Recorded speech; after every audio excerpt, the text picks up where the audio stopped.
Баршаға сәлем, достар, қалдарыңыз қалай?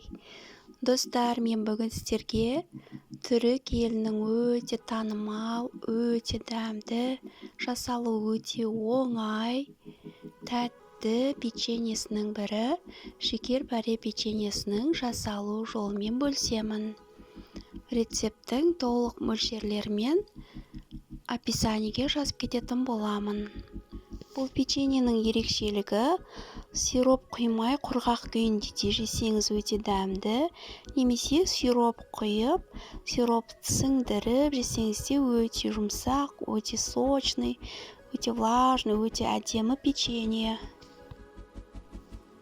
Ал бісміллә деп бізге ұн, сахарная пудра, разрыхлитель, жұмыртқа, лимон, манный крупа, сары май немесе маргарин және де өзіңіз қалаған жаңғақ түрін, дән түрін қолдансаңыз болады. Ең алдымен біз сиропты дайындап аламыз. Ол үшін ыдысымызға қантымызды салып, қант қанша мөлшерде болса, сонша мөлшерде су құйып, ыдысымызды газға қойып қайнатамыз. Сиропымыз 1-1,5 сағат қайнайтын болады. Араластырамыз, су құйып, содан соң газға қоямыз. Сиропымыз қайнай бастағанда астын басып қоямыз. Содан соң печеньеміздің қамырын дайындаймыз.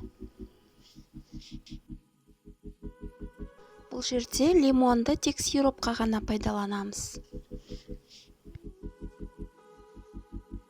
Содан соң ұнымызға сахарный пудра, разрыхлитель, манный крупа, құрғақ қоспалардың бәрін салып араластырып аламыз.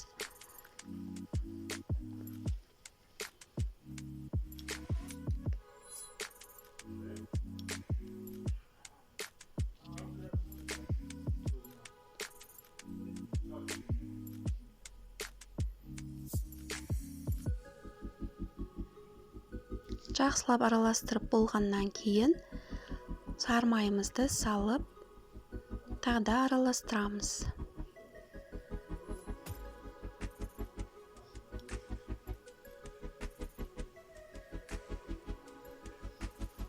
Сары майымыз қатты болса, осылай пышақпен бірінші араластырып, содан соң қолмен араластырсақ болады.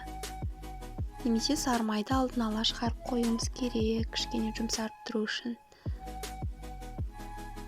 Содан соң жұмыртқамызды салып, қолымызбен осындай қамыр илейміз. Қамырымыз осындай болады, өте жұмсақ емес, өте қатты емес. Әртүрлі форма жасағанда өте жасауға ыңғайлы болады. Өте әдемі қамыр болады. Содан соң қамырымызды бірдей бөлшектерге осылай бөліп аламыз. Содан соң дөңгелектеп әртүрлі формалар жасаймыз. Мен ортасына осындай грек жаңғағын қойып шығатын боламын. Бұл жерде фисташки қойса да болады, миндаль қоюға да болады, әркім өзінде барын қоюға болады, немесе жаңғақсыз да, дәнсіз де осылай пісірсек те болады.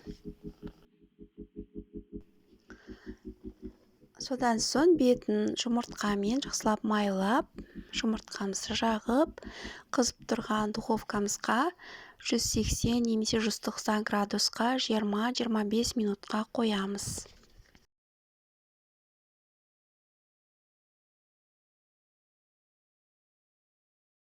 Біздің сиропымыз қайнап тұрғанына жарты сағаттай өткеннен кейін лимоннан 1-2 тілім кесіп, сиропқа салып, тағы да жарты сағаттай қайнататын боламыз. Сиропымызды дайын болған печеньеміздің үстінен құйып шығатын боламыз. Содан соң 10 минут қойып қоямыз. Сиропымыз сіңіп, өте әдемі, өте жұмсақ, дәмі өте керемет, печеньеміз дайын. Достар, тағы да айта кететін нәрсе, егер печеньеміз көп болып, оның бәрін қазір жемейтін болсақ, құрғақтай пакетке салып, холодильникке сақтауға болады. Содан соң керек кезінде сироп құйып осылай жеуге болады. Достар, видео ұнаса лайк басып комментарий жазып кетейік. Менің келесі видеоларымды жіберіп алмас үшін каналға жазылуды ұмытпаңыздар. Рахмет.